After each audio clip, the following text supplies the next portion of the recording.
Hey gang, what's happening? It's Jay. We are out in the local woods today, and we're gonna go over my sleep system, the sleep system that I like to use, what works for me for my area for this time of year, 20s, 30s, kind of being what the average is, and why I like to set it up that way. So stay tuned, and we'll dig into it.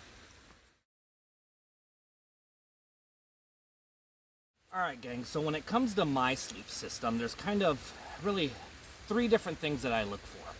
One of the things that I look for is obviously weatherproofness. So I want to have, for me personally, I want to have some sort of cover around my sleeping bag.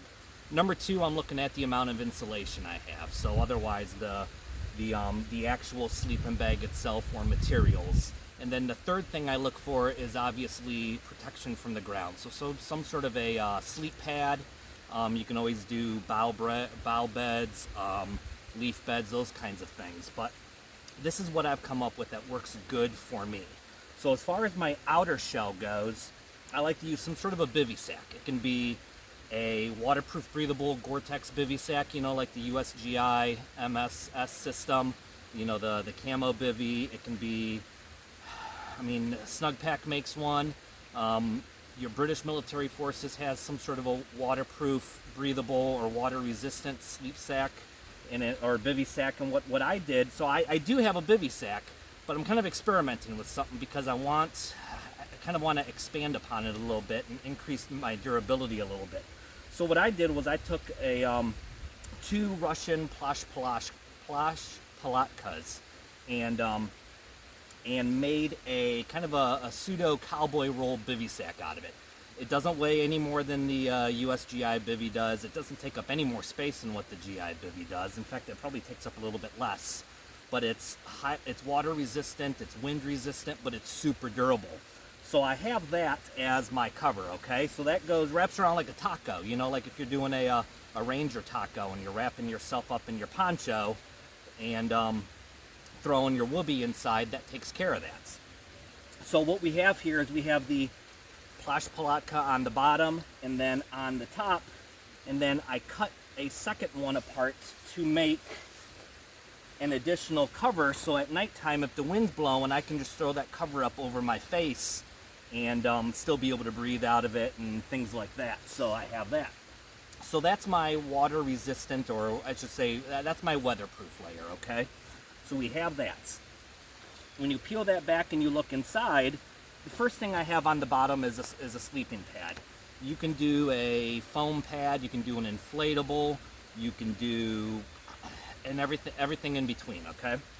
So in this specific case, because I'm really trying to scale down packability, we have a Climate Static V sleeping pad that is actually inside the bivy sack. So that way that bivy sack protects it from the ground underneath, right? Sticks, twigs, all that kind of stuff. So we have the bivy sack, or we have the sleeping pad. On top of that, we throw a USGI, the Green Patrol bag. I love the Green Patrol bags personally.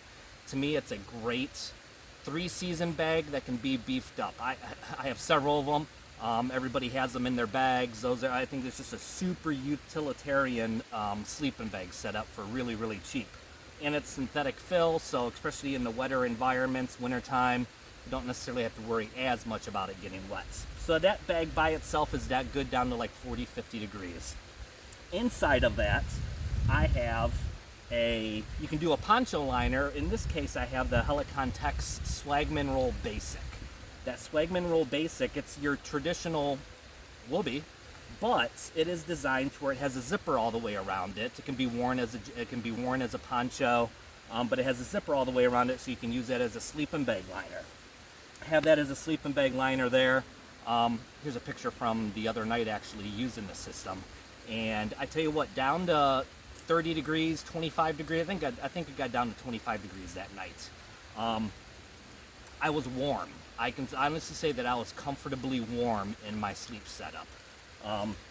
So have that inside, the GI Patrol bag, my bivy sack system, and I'm good to go. Over top of that, I just threw my Army poncho over top of it in just a plow point configuration, as you can see there. Keep it nice and low. It's just above knee level, so it really keeps the visibility of it down to an absolute minimum if we can. And I'm actually here underneath a set of pines, or hemlocks actually, and I'm sorry, not hemlocks. Yeah, hemlocks. We're under hemlocks here, white hemlocks, I believe. And that really kind of blends in from overhead. It really helps disguise it quite a bit, so that works out really good here.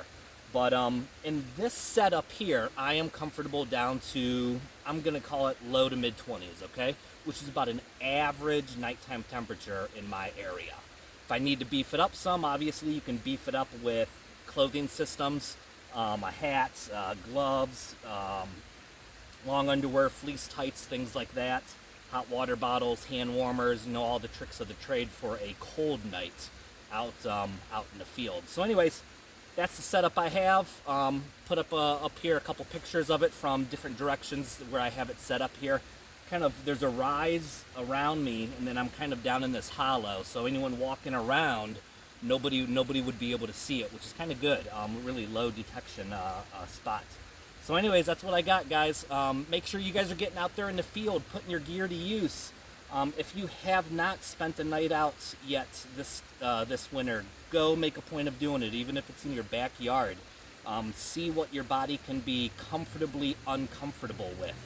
And I know the military has a saying, embrace the suck. In the climbing world, we always had a saying that it was that mountaineering was the art of suffering. So take those for what you will, but learn to be good with being uncomfortable if you have to. So anyways, that's what I got. You guys keep getting out there, be good, and we'll catch up with you soon. Thanks.